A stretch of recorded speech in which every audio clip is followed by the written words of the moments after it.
Hey, everybody. Thanks for tuning in. I know no one is actually watching right now because you just got the notification. We're going to get started in just one sec. Dave, what did you say you're drinking just now? Because it looked pretty tasty. Well, I just finished a Ruby Soho, which was a grapefruit lager that we make, and I'm about to open up a Pink Vapor Stew, which is a sour beer made with beets and apples and ginger and carrots. Wow.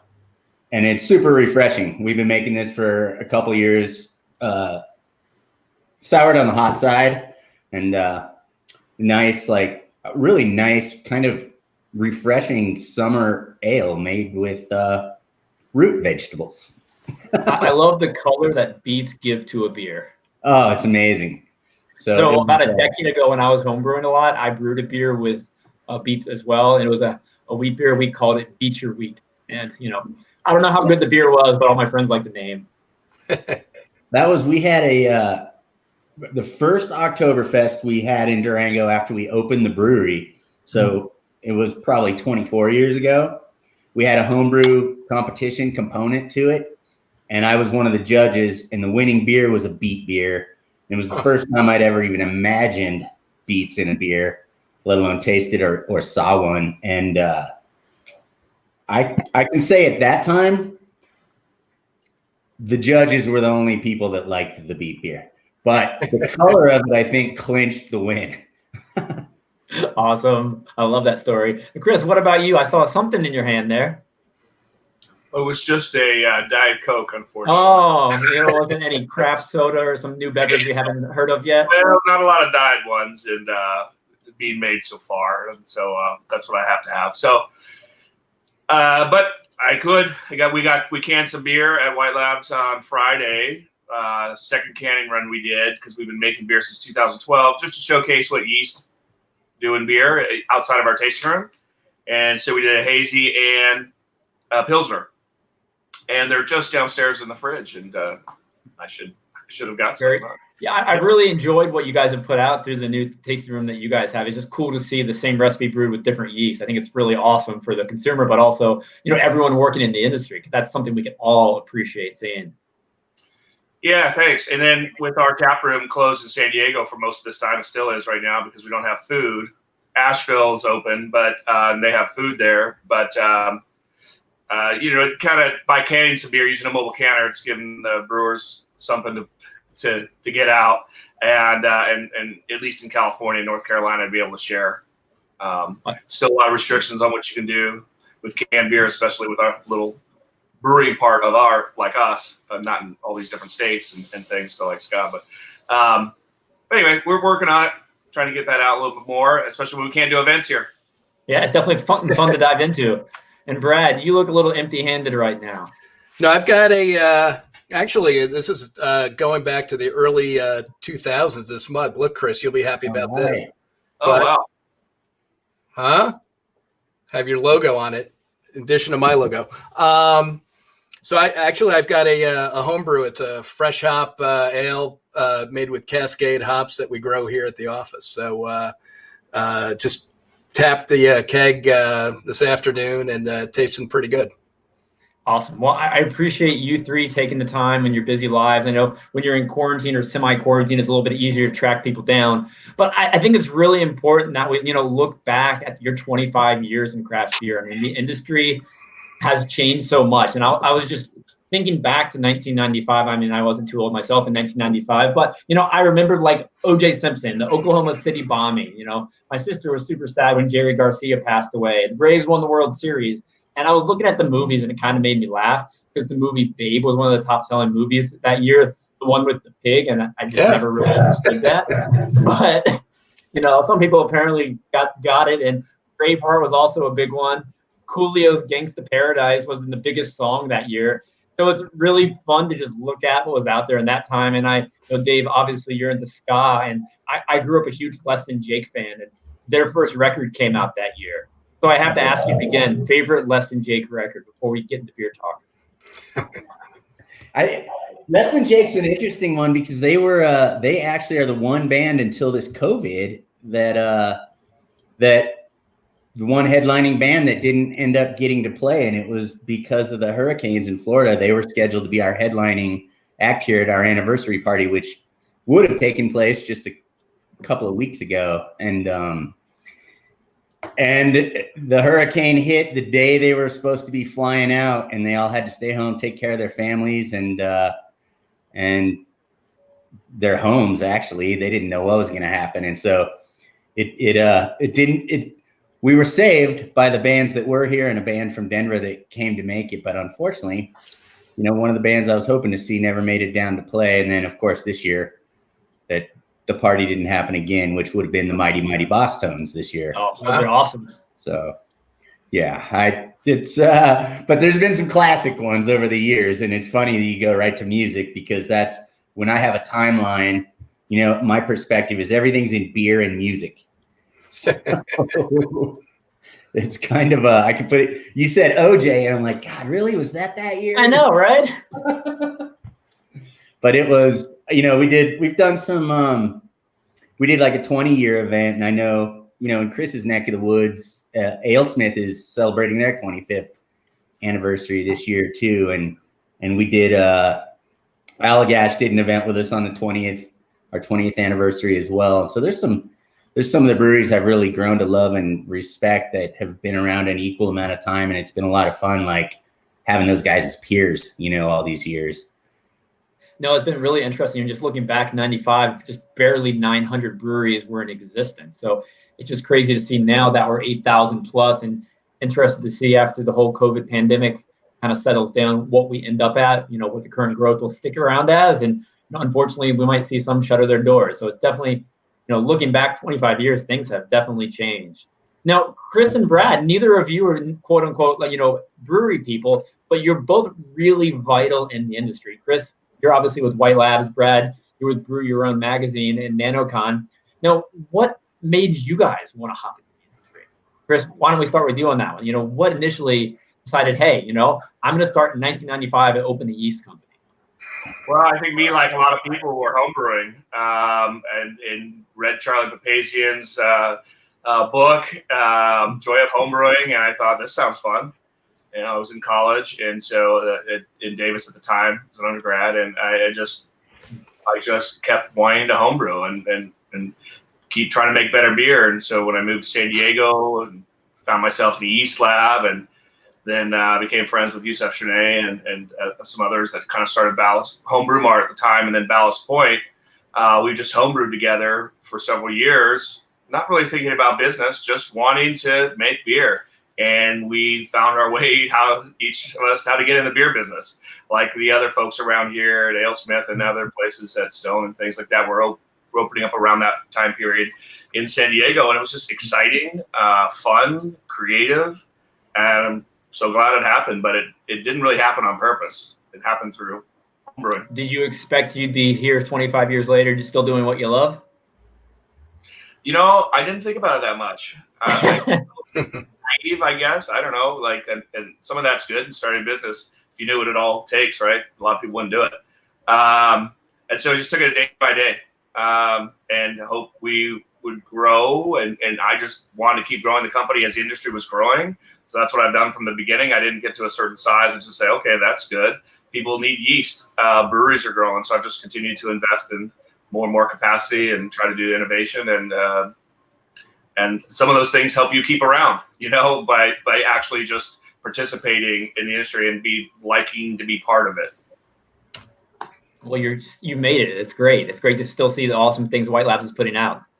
Now, Brad, on to you, because I think what you're doing is really unique, because you went to the publication, you went after the homebrewers, you put out a ton of great content. But why a homebrew magazine in 1995? So for me, it was like the perfect marriage. My background was in journalism and specifically in magazines, and I was at the time working in New York for a bunch of different magazines. But the whole time, starting in 1991, I started homebrewing. I got really into beer and brewing, and it just seemed like it was hitting enough of a critical mass that I could combine my skill set with magazines along with a passion I had, which was brewing my own beer. And at the time, there were a couple publications out there, Brewing Techniques and Zymergy. So we went for more the people that were just getting into the homebrew hobby at the beginning, and then kind of expanded it beyond that. And it's worked out obviously well. We're hanging in there. Now, when you first, launched 25 years ago, did you expect to have the reach that you do now? We got up pretty quickly, up to 50,000 circulation by year 2. So it was there was a lot of demand, and we invested pretty heavily in circulation and newsstand and things like that to really try to reach out and raise the awareness. I mean, at that point, homebrewing was not same way as craft beer was not as prevalent or front of mind as a hobby.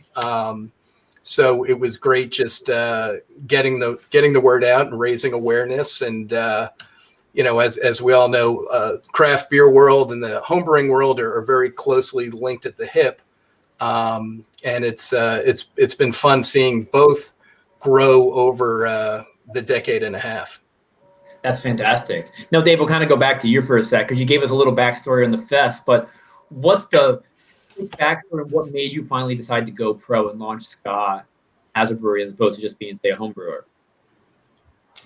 Well, it's funny because it's interesting because homebrewing is definitely the roots of it all. And my partner and I have 2 partners now, Matt Vincent and Bill Graham, but Bill and I grew up together, and we were in high school in the mid 80s. And we were party kids and stumbled across at that time in Colorado, you could buy 3-2 beer if you were 18. And that would actually change the year we turned 18 and we would be grandfathered in. But before that, in high school, we were in my dad's living room and we stumbled across a book. It just said Brew Book on his bookshelves. It was a 3-ring binder, and we pulled it out. And he had started homebrewing in 1969, and these were his log sheets. Yeah, that first recipe was just water, sugar, baker's yeast. It was total prison beer. And his one comment was like, opened and gushed all over the floor. And but anyways, we got that, and we were flipping through, and he had the first recipe, first log sheet was from batch 1, 1969. The last one was in 1980, and we started, and so this was mid 80s now, and he probably quit homebrewing, maybe a couple of years before I might have noticed and been interested. But we stumbled across it at the right time because we were just into, we grew up in the shadow of Coors, and right outside of Golden, Colorado, or in Golden actually, and so. We drank a lot of beer in high school. We were far too young to be drinking it. And we started flipping through his log sheets and trying to figure out where he added the alcohol. And once we realized he was actually creating the alcohol, it was just like a light bulb going on. And so we just jumped right in. And my dad saw us getting interested into it. And at that time, you could buy malt extract in the baking section at the grocery store in Denver, which is where this was. And so he saw us jumping in, and he jumped right back in with us. And then everything in my life from then until we opened up Ska in 95 was pretty much centered around homebrewing beer. And we knew a lot of people in Colorado that actually I went to high school with that ended up in the industry. A lot of the early Wynkoop brewing people were very close friends of ours. Went to school with a couple of brewers. Same with Great Divide, that Brian Dunn's wife at the time who opened Great Divide went to high school with me as well. So.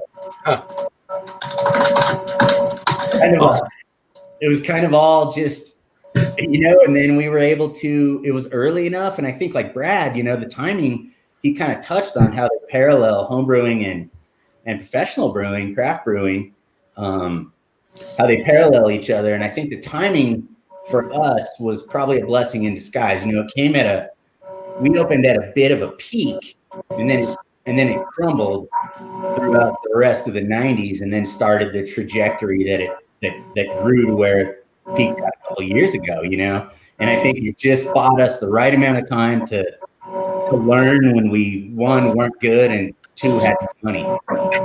So it was, but that's how we got into it. And then right out of the gates, we helped homebrewers. We actually, when Chris was selling, we used to sell Chris's yeast in our homebrew supply shop in our tasting room, and it was we always had very close ties to the homebrewing community out here in Durango. So it's kind of definitely evolved out of a love of home brewing and experimenting, building our own equipment. That's always been like the coolest thing for homebrewers, I think.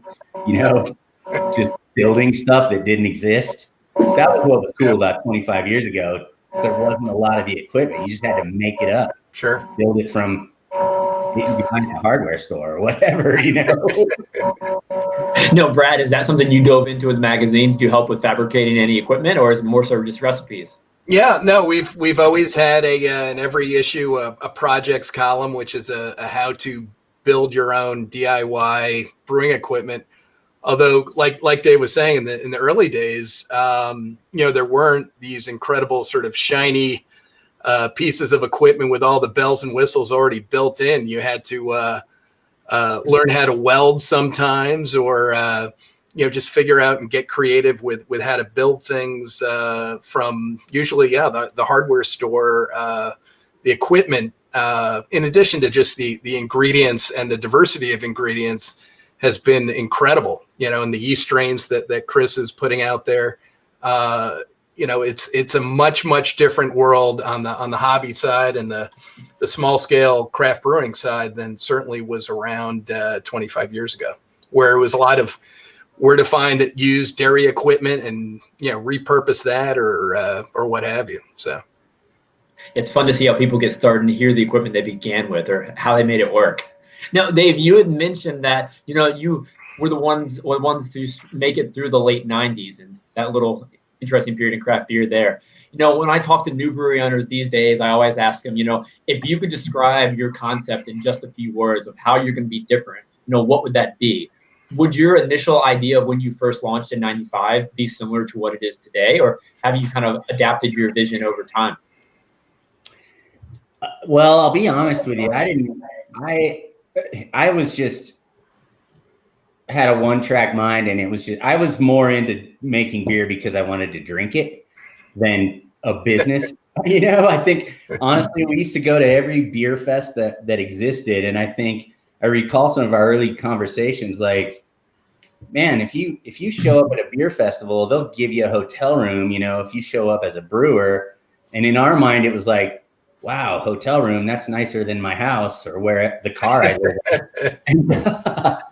And so really out of the gates, I really didn't picture us being here 25 years later. And I hope I hope this isn't any harbinger of things to come due to COVID or whatever. So I'm not trying to think ahead too far, but I really didn't imagine we would still be doing this 25 years later. It's kind of like Chris was saying, it just kind of happened and kept evolving, and here we are. It's 25 years later. So I think now, we have a pretty strong vision of where we're headed now, and there's a team of people that are part of that. Everybody that works here, really, and we talk about it and we think about it, and there's a lot more people involved than just me and my best friend wanting to drink good beer. And so I think out of the gates, the vision was simply make beer because it's cheaper for us to drink this way. Whereas now, and better.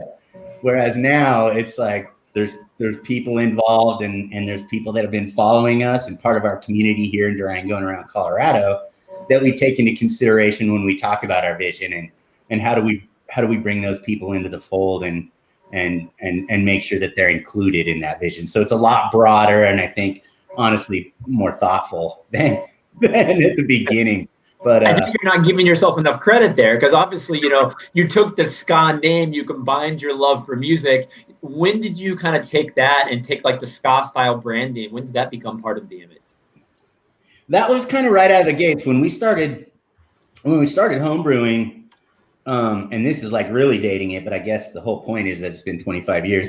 So the early Apple Macintosh had just really come out. It hadn't been out for that long.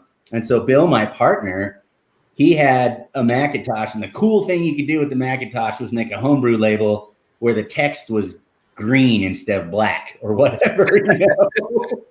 And so we used to we had two criteria when we homebrewed. The first was drink your previous batch of homebrew, and the second was you got to listen to ska. And otherwise, that batch was just not going to turn out. And it's like people playing sports. Every homebrewer's got weird little superstitions, right? Or maybe not, but I always did. And so we had to listen to ska. We had to drink our previous batch of homebrew. Otherwise, that batch wouldn't turn out. And so it kind of. And the other thing we were really into at the time were comic books. So we just there just wasn't a lot of thought. I guess. The beauty behind it is how genuine it probably was. It was just what we were really into, and we had people tell us when we actually borrowed the money and opened up and started selling ska brewing companies. Kind of seems like you're shooting yourself in the foot. But in Durango, a rural kind of cowboy community, it does have a liberal college, but the rest of the population is pretty rural. So we just told everybody SKA was an acronym for shit kicking ales. And that got us through that phase. I love it. I'm not going to forget that one. That's great. So Chris, let's turn to you for a second. Starting the yeast and fermentation business 25 years ago, what was your initial goal when you did that? Obviously you were passionate about it, but did you have a desire to be the go-to yeast provider for so many craft breweries, or what was the initial aim there? Well, it was a nice way to pair some interests of mine. I got interested in chemistry, kind of late high school, and then in college found biochemistry. And I thought that the idea that you could know how a living cell worked was really fascinating to me. I didn't even know I was going to work with yeast cells at the time. That's sort of what led me to biochemistry. And then I got to take a brewing class at UC Davis because of fermentation science worked with biochemistry in terms of, elective. And to me, it was fascinating how much beer had to do with biochemistry.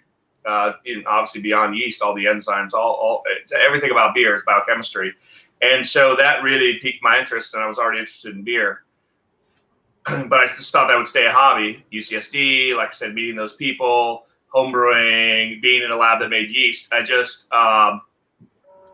started thinking about doing a yeast and laboratory kind of analysis company because the chemistry was interesting to me too. But it was kind of like, can I?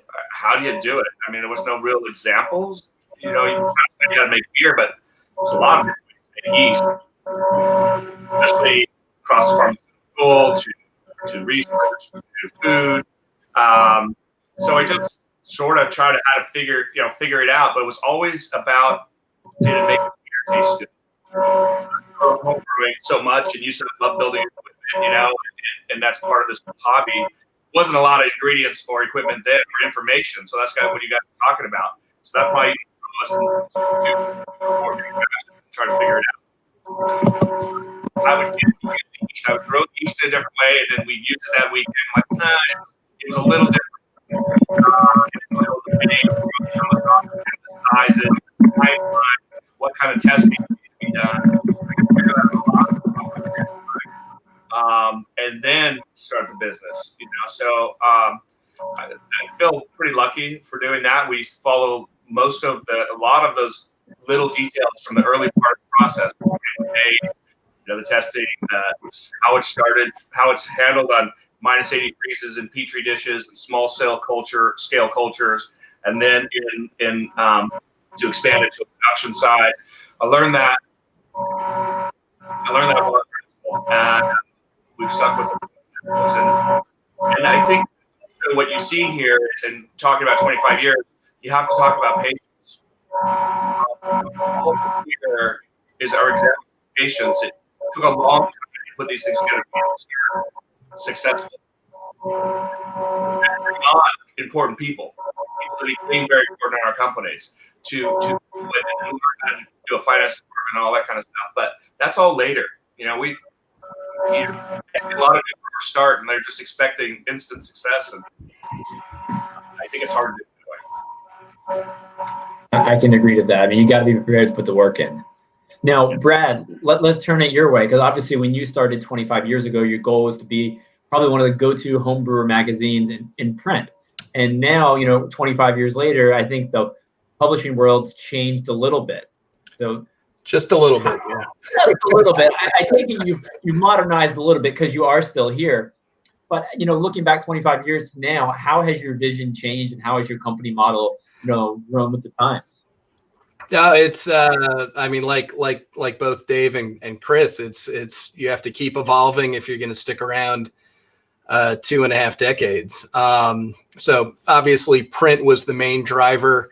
Remarkably, actually, bucking the system, print is still the main driver for us. It's still our largest revenue area, but digital became an increasingly bigger part of what we do, with digital editions and taking the content, since we're not a paper and ink business, we're a content business. So figuring out different ways to deliver the content. So whether that's online, or then we turned into doing quite a few in-person events, which have now had to, by necessity, evolve into virtual events. So we're going to be doing, for instance, our small-scale craft brewer event called NanoCon. The last 2 years, it's been in person. This year it was supposed to be in Chris's backyard in San Diego, and it's going to be on a virtual format over 2 days, basically a month from now. So you have to just keep flexible and keep changing if you want to stick around, especially on the media side. So awesome. I'm looking forward to your upcoming NanoCon event, and anyone with a small brewery should definitely check that out as well. Now, Chris, we're going to kind of turn back to you for a sec, because before we even dive into the whole pandemic and all its effects, the beer trends have changed a little bit over the years. And it was interesting, White Labs is putting out a seltzer yeast now. Did you ever think that would be something that you would do? I think I'm continually surprised by the new styles, the creativity. Look, that Dave was talking about, that kind of creativity that helped spawn his company and the growth. I mean, that's over thousands of other players too, and home brewers. So it's so different than it used to be. I remember the first style that I kind of noticed that was getting popular was Hefeweizen. Sounds kind of funny, but that was like, okay, taking more and more breweries were doing a Hefeweizen, and then year round, and we'd make that yeast, and we'd make some other yeast for Hefeweizens, and then it's always kind of rolled through the styles, and then into hazies now and seltzers, and I think that's okay. I think that the hop based styles are going to last a little longer. The seltzers, who knows? It's hard to tell when you're in the middle of something, but it's probably a little bit temporary, because it's younger people, and younger people, by definition, new younger people come in and they don't really want what the others just had. So, but the cool thing is, in most states, craft brewers can brew a seltzer. I mean, that sort of took people by surprise, because usually it has to have barley in it, malted barley. So that's, brewers can participate in this new trend, if you want to call it. And so, but the biggest problem brewers were having was adding their yeast and nothing really happening, and then they say, oh, it must not be brewer's yeast you must need distiller's yeast. No, brewer's yeast is fine in a hard seltzer, but you need nutrients, right? Fermenting water is completely different than fermenting malted barley. And brewers have been so lucky to have this super awesome media to grow yeast in, and that's why we grow our yeast in that too, because it also helps make better beer. But winemakers have always had problems, cider makers have always had problems, things like that. But now there's a big problem with zero nitrogen, right? Yeast need amino acids, they need proteins, they need nucleic acids. These things, the minerals and stuff to make all these materials are in brewer's wort pretty well, and they're not in water. So we put our energy earlier in the year to make a nutrient that worked for hard seltzer. That's what we released pretty recently. A really good nutrient for hard seltzer that doesn't produce off flavors. And are you seeing quite a bit of breweries, have a demand for it? Yes. Yeah, we can't make enough right now, because if all of the breweries in America start making a hard seltzer, that's a lot of demand on a little company like ours, right? Like it might be a little thing what I'm trying to explain, it might be a small thing for that particular brewery, but if everybody wants that from us, we got to make a lot of it. And that applies to a lot of different yeast strains too. That makes 100% sense. And Dave, is that something that's going to be on your radar? Is Scott going to be brewing out Scott Seltzer nationwide next month? Oh, we actually started doing it a year ago. Cool. Yeah, it's and it sells like crazy. I mean, I think it just speaks to the innovation, the consumer's taste we have to just provide for. Yeah, it's pretty interesting. It's I will say the caveat out there is that it's not, seltzers are definitely not my thing. I am totally a beer guy, but the amount of work that our crew has put into making a good seltzer, and when we started first experimenting with this about 2 years ago now, we first came out with the first 3 flavors right at the end, right in about a year ago. Exactly. And we worked on it through most of 2019 and, using White Claw and a couple other kind of craft versions or whatever you want to refer to them as, in kind of our R&D process. And Chris, I don't think had yeast available on a commercial scale yet when we were working on that. That was the hardest thing in the world, was really trying to dial in. I mean, we understood, thank God we've got people better than me who understand it a bit more, that understood that it's a new thing and did it. And so we had a lot of good luck right out of the gates, but to make it devoid of flavor ended up being really difficult. And then when you add flavor back into it, it's just not simple. And so we actually have 3 more flavors coming out. They've already been developed. That'll be in an assorted 12-pack soon. But it's I hate telling people that I'm not into it, because the amount of work that we put into it, and it was not easy to do. And so it's so now I appreciate it and respect it from that standpoint. Maybe a little bit different from somebody who's going home and drinking it every day. But if you drink a really good one, you should appreciate what you're drinking, even if you're a beer person. Do you feel seltzer is its own product? Do you feel it's going to be a gateway to actual craft beer for a lot of consumers? God, I just don't even know how to answer anything about seltzer. It's so mind-boggling to me that it's a thing, but it's like Chris was saying, younger people are, the thing about them by definition is they're going to want what's new. And then obviously, like everybody else, younger people grow older. And so are they going to continue to drink it, I think, is a big first question. And is the next generation going to appreciate it for the same reasons? What's curious now about it is when it came out and using White Claw as your yardstick, flavorless and low calories and low carbs was what it was all about. And now there's seltzers and colorless too. Now there's seltzers of all colors. There's big ABV seltzers. There's seltzers with, they're almost like soda pop now. And it's like, man, all that stuff, all the work we put into it, we were trying to brew to a demographic that was more of a healthy lifestyle, like a lifestyle beer. And a lot of that is out the window. Obviously, I think that's the big consumer base right now. But we're trying to hit under 100 calories, and there's so many crazy seltzers out there now. I just don't even know how to talk about it. It's definitely an interesting thing. Have you done the barrel age version yet? No, but we should hear some of the conversations that take place here. And every time when we're saying things that are like, we're just coming up with the most ridiculous things that we can come up with, we all know in the back of our minds that they're going to exist tomorrow, Without a doubt. Hey, now Brad, on to you. Is Brew Your Own. What's your seltzer coverage like? Then I promise we'll get rid of the seltzer talk for now. We did do a feature earlier this year on making your own seltzer, and yeah, like Dave was saying, it was a lot more complicated than just adding yeast to sugar and water and letting it rip. I mean, the nutrient stuff was a big deal. And we had our technical editor, who I should mention, Ashton Lewis, who's been with us since issue number 1 in 1995.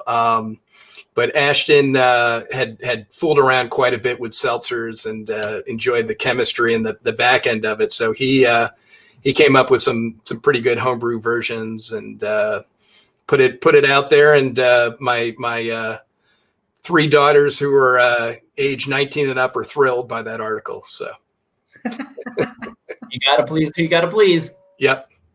Cool. Now, obviously, the past few months of craft beer in the world have just been so shifted upside down.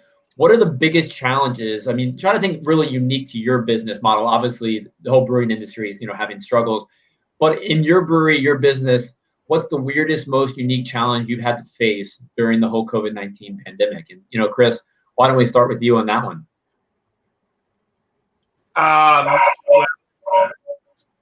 It is me. Down there, but anyway, I've been doing meetings on this computer for months, and it's been great. Speaking of COVID, it's been a challenge. It's been an unknown. What's going on? What's going to happen? In the beginning, people didn't know if they could come to work. When the shutdowns were happening, who's essential, who's not essential? California, closed down pretty early, but we've just tried to manage it day by day again, and from a safety standpoint, luckily being a lab, we had a lot of that kind of PPE stuff already here. Still, it was harder to get, but we just did that company wide, masks, things like that, sanitized gloves, spacing. And kind of built that into our production, so we haven't had any transmissions at White Labs. But you just got to keep staying on top of it. We breweries, we're depending on what they do, and a little homebrewers a little bit, which is picked up. But when breweries close, but since we're doing sort of global yeast delivery and production, it has helped that some places have been open, some places have not. So we're kind of we stay open the whole time, and we're just hoping breweries can as well. Yeah, I think it's challenges we're all facing. And Dave, has there been any unique challenges Scott's faced through all of this that maybe more unique to your company than the whole industry? Well, I think what's interesting for us is that we've always I touched on earlier was comic books and ska music and just what we were into. And even with the seltzer conversation, we were willing to do that because we do have a good portion of our employees and our staff and our family here that do drink seltzers. And so we've always moved forward with just what we wanted to do. And it's just been what we're into. And I think that's the big challenge for a brand like us, where it's clearly a very personal brand. The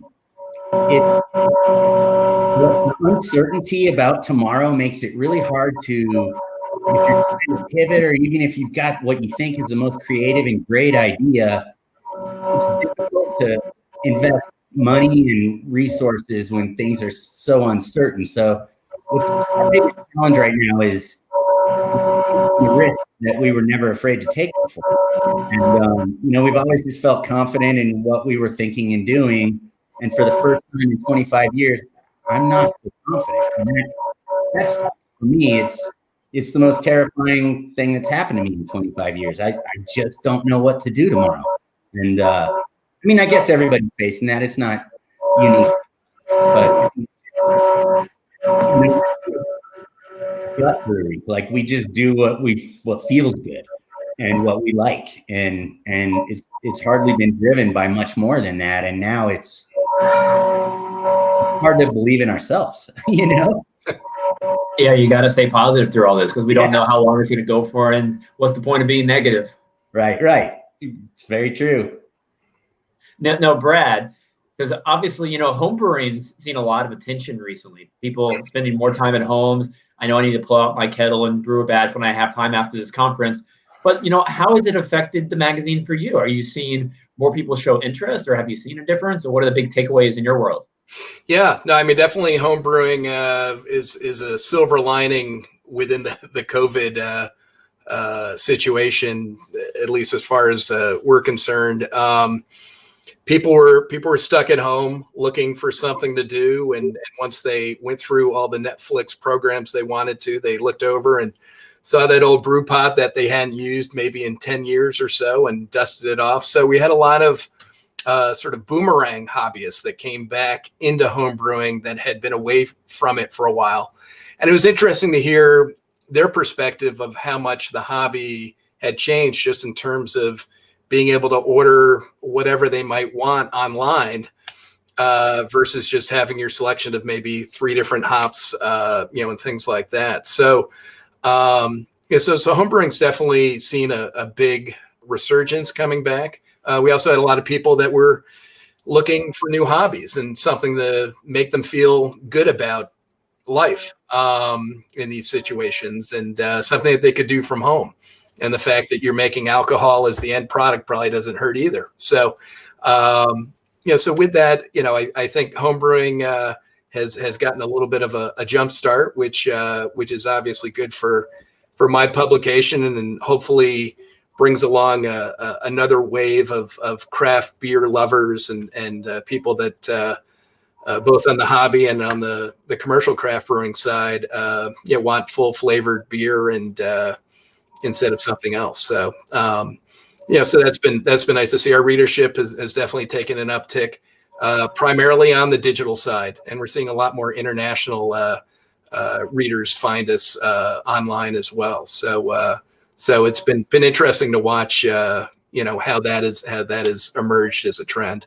Your ability to scale is very cool. It's cool to hear you think about the international level, because home brewing is something that everybody does worldwide, and to be able to take your business and take it to other continents, that has to make you feel good a little bit, Brad, right? Yeah, no, it's good. And, predictably they're mainly in the English speaking countries, but we have a lot of interest also in Scandinavia, as well as places like Brazil. And people are finding us online and subscribing online to us.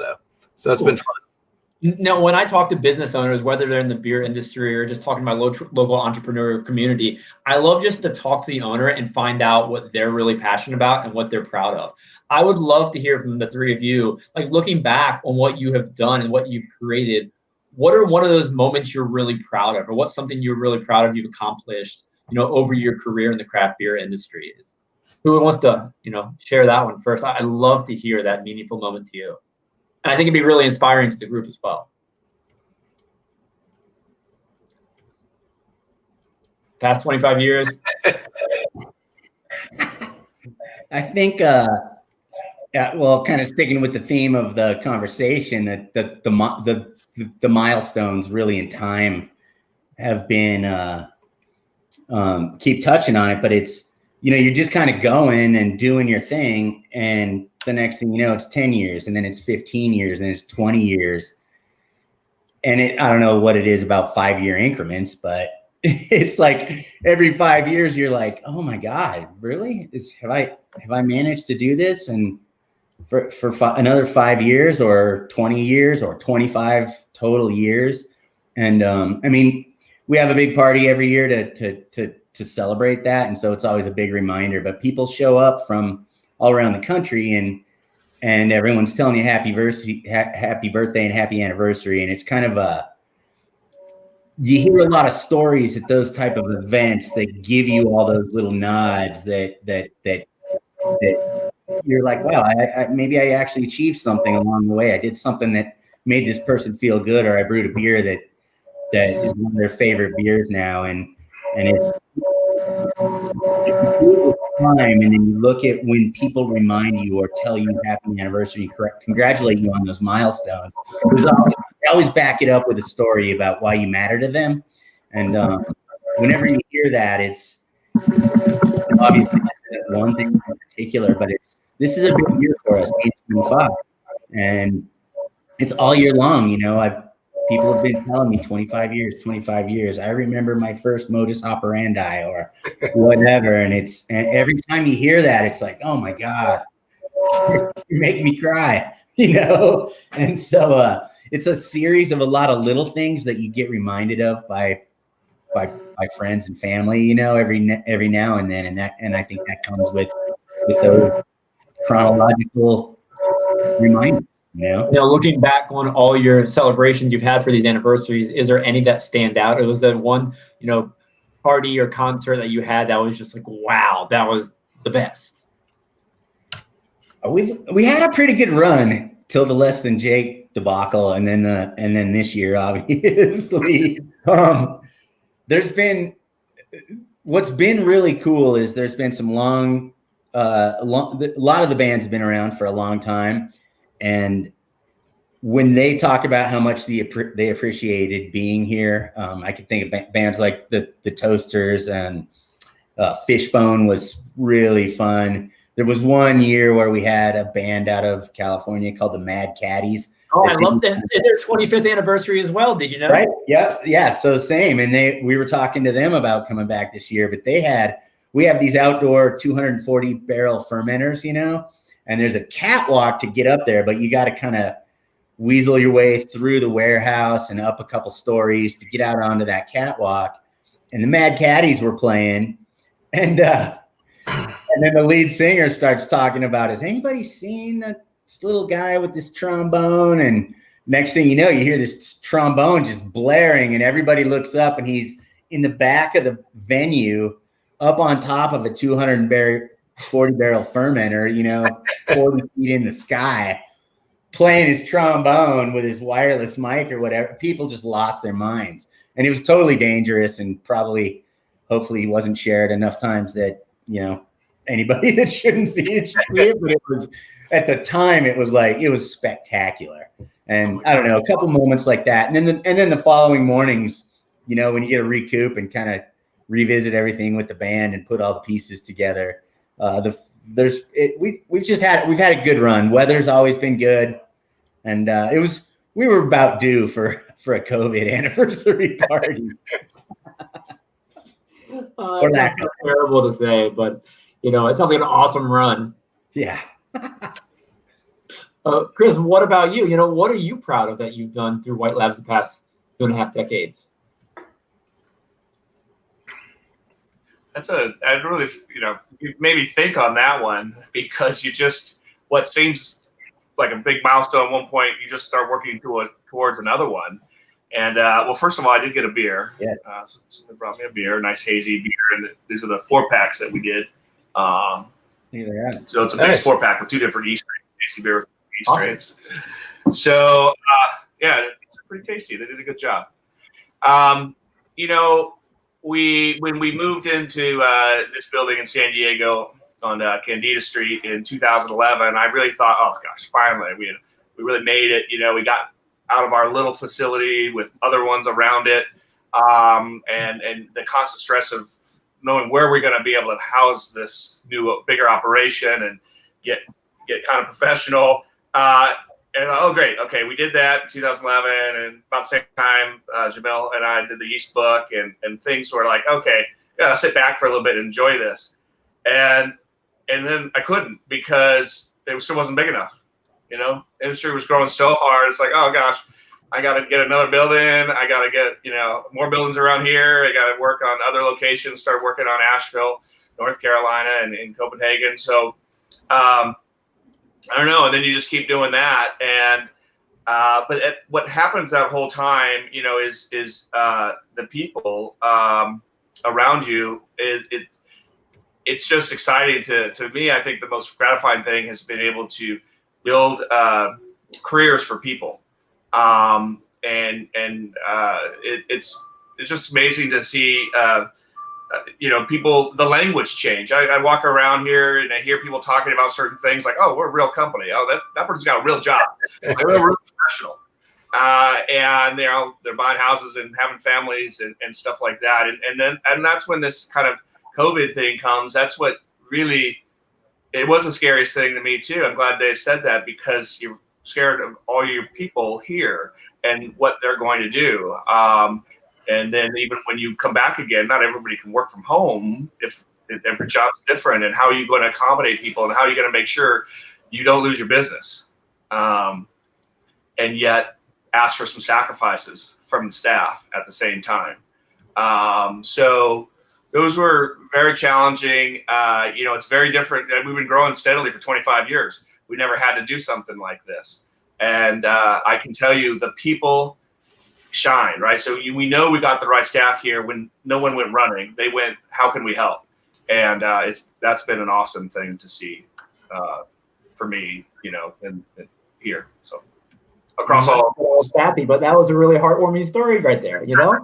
That's really what it's about, because you've built a great company culture within White Labs that people are passionate about what you're passionate about, and you guys all love each other. That's awesome. Yeah. It sounds like Dave and Scott, that's what you have as well. And Brad, 25 years, you're obviously doing something right. Looking back on it, what are your thoughts of what you're really excited that you built? No, I think very similar to Dave and Chris. I'm probably most happy about the different communities that we've been able to build internally with our work crew. Our most recent employee has worked for us for 6 years. That was our most recent hire. So we've had a very long running history. We've got some people that have been here right from the start, and you get to see their kids kind of grow up, and first day of kindergarten to now, getting married and grad school and all sorts of stuff. So the march of time becomes very evident as you kind of see your business almost through your employees' kids growing up and getting bigger and bigger.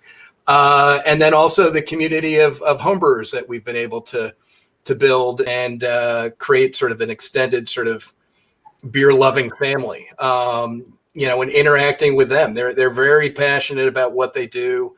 It's an important part of their lives. And for me, similar like what Dave was saying, when you run into a reader who goes on and on about some recipe that they made, maybe for their daughter's wedding, from an issue of Brew Your Own, and how much it meant to them, and how we've helped them become better brewers and enjoy a hobby that they care a lot about, as well as the success stories of readers that have gone on to open up their own breweries, over time. It's a lot of fun, that you've played a role in someone, getting more enjoyment out of life in some kind of way. So I'd say, those would be the big ticket items for me. Yeah, just like people never forget their first beer, people never forget that first magazine that took their, hobby to the next level or just got them further into it. I love it, Brad. That's awesome. But, obviously you guys' careers in craft beer haven't just been sunshine and rainbows. Have there been any just scary moments where you were fearing for either your personal safety for your family because of, instability in your business, or are there any moment that, you weren't sure what you're going to do, that you were at a real happenstance, you didn't know how you're going to move forward? Are there any scary moments that you guys would be willing to share that you faced? Just when you just don't. I heard Bill Gates when he was one time when he was testifying in front of Congress, and the kind of question was kind of like, why do you just try to keep getting so big? And the answer was something about, well, you're always feared you're gonna close, you're gonna go out of business, and I thought that was a little strange, about Microsoft, as they were obviously really big, now kind of Apple's maybe done something different with them, but I kind of know what he's talking about. Like, you worry about that every day. Not that there's something that's going to cause that every day, but it could. And it's kind of like what I was talking about with COVID. It's like, are we doing the regulatory things right? Are we doing this right? Is somebody that, and or natural disasters and things like that. So it's sort of weird, but that's it's kind of constantly on you, I think, as a business owner and lots of people. But that's that doesn't go away. You think, oh, you build it to a certain size, and you're all good. But I like that perspective, Chris. It's kind of I don't think I've ever thought about that. Like, it's not necessarily that we're thinking so much about growing. There's a lot of the time we think about how not to close, and it's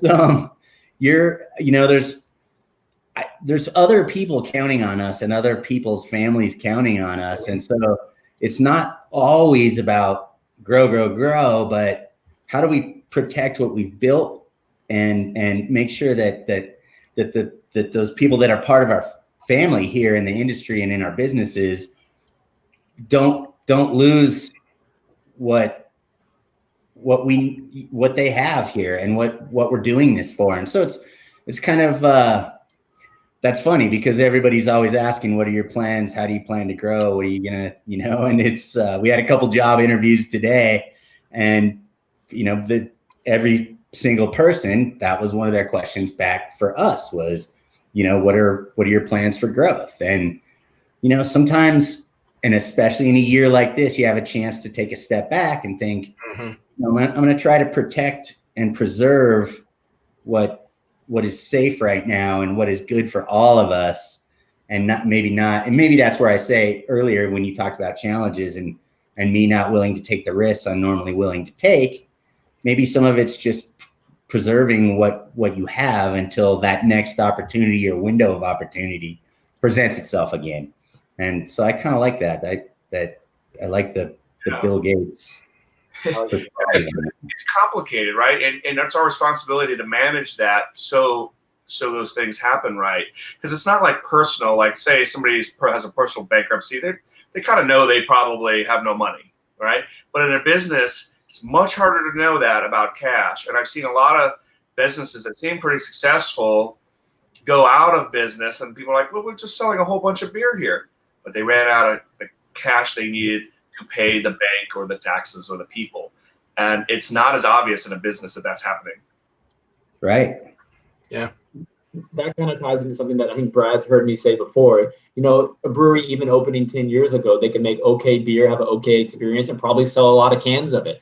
But now I think the breweries that are really surviving long-term and the breweries that'll survive the next decade and 25 years of craft beer, they have to understand everything you just mentioned, Chris. They have to know, how to run a business. And Dave, while you might not have knew how to run a business back in the day, you had the passion and the people around you to help with it. It seemed like it made it to this day because you adapted, you innovated, you learned, you did what you had to do. And Chris, the same thing. You guys put your staff and your employees first because that's the culture you wanted. And in turn, you built a really strong business. Now, Brad, what about you? We kind of haven't touched on your scariest moment yet. I think most small business owners are an interesting combination of being very optimistic, but at the same time worrying just enough. I know I still, certainly since March, I've had more than my share of sleepless nights, as a lot of the in-person events that we've built out, all that revenue just disappeared immediately, and trying to figure out what to do next. But at the same time, you kind of keep hoping and keep working towards something and keep grinding away at it. So, for me, as it's, I think the biggest lesson I've learned is not to rest on any laurels for too long and to expect things to constantly change. Not as dramatic as we've all faced since March, which was a groundswell of change that I don't think any of us could have ever planned for in a million years, much less come up with a plan B. That's like plan X. But with this, you just have to keep working at it and stay positive and as best you can. And but I think being realistic is key too. And trying to do the right thing by your employees and yourself, and that's gonna turn out to be a good strategy in the long run because everyone's going to be pulling together, and when times are tough, they're gonna be more apt to work hard to come through for you and to do so for kind of the collective good. So, words of wisdom right there. Now we could probably talk forever, and there's so many things I could pick you guys' brains on. Just about the industry and your careers, but I want to wind down with a couple. We're obviously 4 white guys in a room talking about craft beer. Increasing diversity, inclusion, and making more equity in the craft beer for everyone is definitely hot topics of this year, and it's so important to our industry. And Garrett Oliver put out the Michael Jackson Foundation for Brewing and Distilling to help give people the skills to have careers in the brewing and distilling industry, because that's definitely been a challenge. What are you guys' thoughts on how we can improve those aspects? And everybody here is in kind of a different realm of the industry.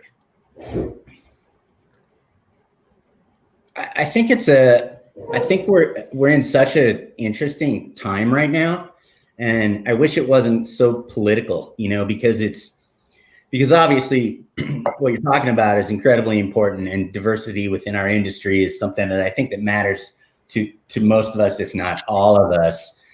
And I wish it didn't have to seem like you were taking a side, by making any kind of a suggestion whatsoever. But it's something we talk about all the time. We live in kind of an interesting place in Durango. It's we're close to the reservation down here, a couple different Indian country, basically, where we have the Ute Mountain Utes and we have the Southern Utes, and that's a good majority of our population. And then in town, there's not a lot of diversity in town between the college and the people that just live in Durango outside of that native population. And but that's a challenge for us, not just because it's the demographic of the area where we are, but because we know how important it is to our industry, and it's such a bigger conversation than that. It's not really just about our industry, and that's not what we're ever just talking about. And so I think it's you can't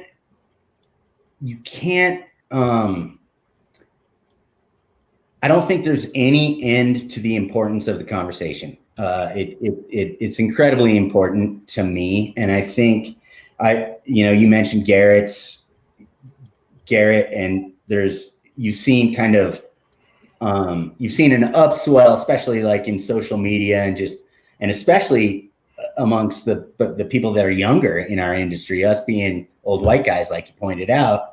I didn't say old, Dave. I didn't say old. Well, it's kind of like I said, it's an interesting thing. I wish it weren't a controversial topic. It shouldn't be, right? It should be very real, and it should be something we're all addressing and trying to move forward and be progressive with. And I hope, at least here, that the younger people, as they come into our industry, and even here at Sky in particular, continue to think about that and take the message that is loud and clear right now and move forward with it and try to affect change in a positive way. And it's weird. I mean, I don't know that I could have, I mean, when we first started, I didn't know anybody that wasn't just a white guy brewing beer, and it's kind of it just can't be that way anymore. And granted, it's been 25 years and things are changing. And I think that's the beauty of the growth of the industry. Sure, I could talk about the cons of the growth of our industry all day long, but I think it gives me hope for the future, all things considered, when we have, even though it is such an issue right now, I think moving forward, this is where my hope lies, is that we can continue to grow the industry in positive ways. And it's not just about a new consumer learning that they enjoy craft beer. It's about diversity and growing it on a much broader and holistic scale as a country and actually around the world. And that's the beauty of craft brewing, is it does attract a lot of people. And I think this is a platform for change. And I'm proud to be a part of it. And I hope we can continue to do everything we can moving forward to affect it. No, I agree to that. I think craft beer has a huge power to be a platform for great positive change. And I think a lot of it comes down to education. We need to educate people who, might not be aware of craft beer, of how they can get involved in the industry, why they should try a craft beer. And I think, Brad, I think that you have a pretty good role in that too, because you're attracting, the people who are just starting to homebrew. And I think you definitely have the opportunity to reach audiences that might not know much about homebrewing and become their first experience with craft beer, and help them educate them further into the next level to get more involved in what we do in the craft beer industry. Yeah, I think, like, following up on what Dave said, just really trying to be as welcoming to everybody is the key. And beer, by its very nature, is a social lubricant. So it's a social aspect, and it's a perfect place to have those conversations. And for us, as four white guys, to most importantly be listening more than talking and learning. So, but I think there's an ability to reach out, across lots of different cultures and for me to run lots of different articles and instead of just focusing on maybe what we had been, as far as the major brewing regions and getting beyond that. And, so I think that there's room for everybody to kind of in their own way do their part. And, if collectively everyone is more welcoming and receptive, then that's only going to be a good thing for everybody, whether they're beer related or not. Yeah. Is there anything you'd like to add on this one, Chris? Yeah. I was just going to say that I think that's something that we all have to kind of think about now in our companies and our communities, and what can we do? Why is it still going on? What advancements need to be made? I think part of the problem is when Dave talked about it being in politics, and even more so politically divided, it's never going to get solved. And why it has to be politically divided and not just make things work better in America with everybody behind it, a common goal. That's just not the way it is right now. That's why, 100 years after the American Civil War, still had the civil rights movement in the 1960s because of the lack of progress. And, I'm kind of bored into that era, and it's like we're still not there yet. And so we have a lot to do. And, it is what's a little more recent is kind of thinking about what can we do as companies, and it's a good discussion. So. And I think just the attention to it is definitely bringing light to some things that we need to fix. And I think it's just great that it's part of the conversation now. So hopefully in 25 years, when I'm hosted another one of these celebrating 25 years in 2020, we see a huge cast of very diverse faces, which I'm looking forward to. Now, I could pick you guys' brains with so many questions, but I'll wind down with one last one. We didn't even talk about your prediction for the next 25 years, but we'll even skip that. You've celebrated 25 years. You've done so much for the industry. We're going through a pandemic right now. How do each of you plan to celebrate? Is this it? We just hanging out here tonight at the celebration? I wish I could celebrate with my staff. I've been coming to the office here with just my dog since March.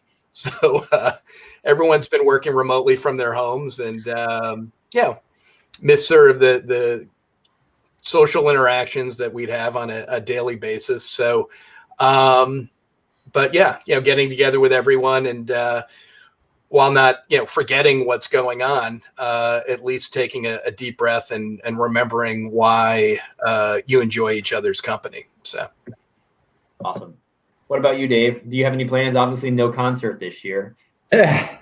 No, but I'm going to go double time next year. I am going to find all my friends all over the country, and I'm going to hug them all, and we're going to have a 25th and a 26th anniversary back to back.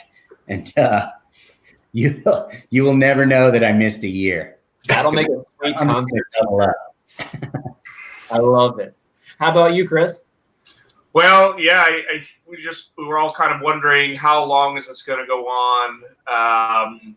When are we going to have more testing available so we can get back to work? And, maybe the vaccine will work. Maybe it won't after a certain period of time. So, with mutations. So that's what some of the things I think about. But we have made a lot of progress. More and more businesses are open. Costco never closed. So, we all operate like Costco. It's kind of what I think about the businesses that are closed. I really love to get back to Copenhagen and to Asheville to see my teams out there.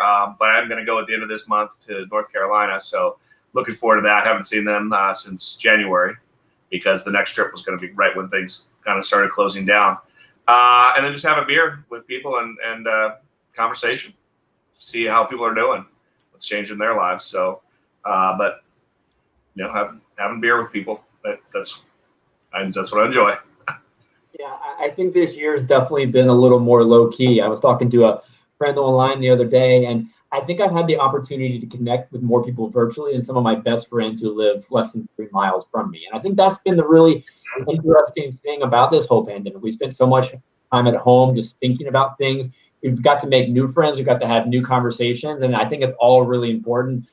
I definitely miss that community as well. And you guys reference the importance of community and craft beer countless times today. And I think it's a huge part of what made your companies what they are today.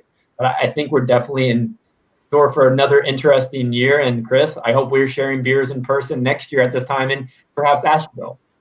Yeah, that'd be great. I mean, I've done a lot of the events with Brad. I've been to Scott Brewery a bunch of times, saw the old brewery to the new brewery, and we used to get to Durango more often. It's been a while, so I'd like to see them too. And I'm sure we'll be talking about this in the past tense soon, I hope.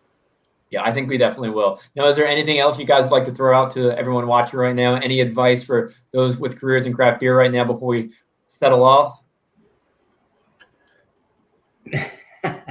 I hope everybody, make the decisions that keep your people and your customers safe, and think about tomorrow. And I hope everybody perseveres. And Chris, I'll be out to see you a couple times in March, camping at South Carlsbad State Beach, 2 different times in March. So yeah, we'll buy another beer then, hopefully.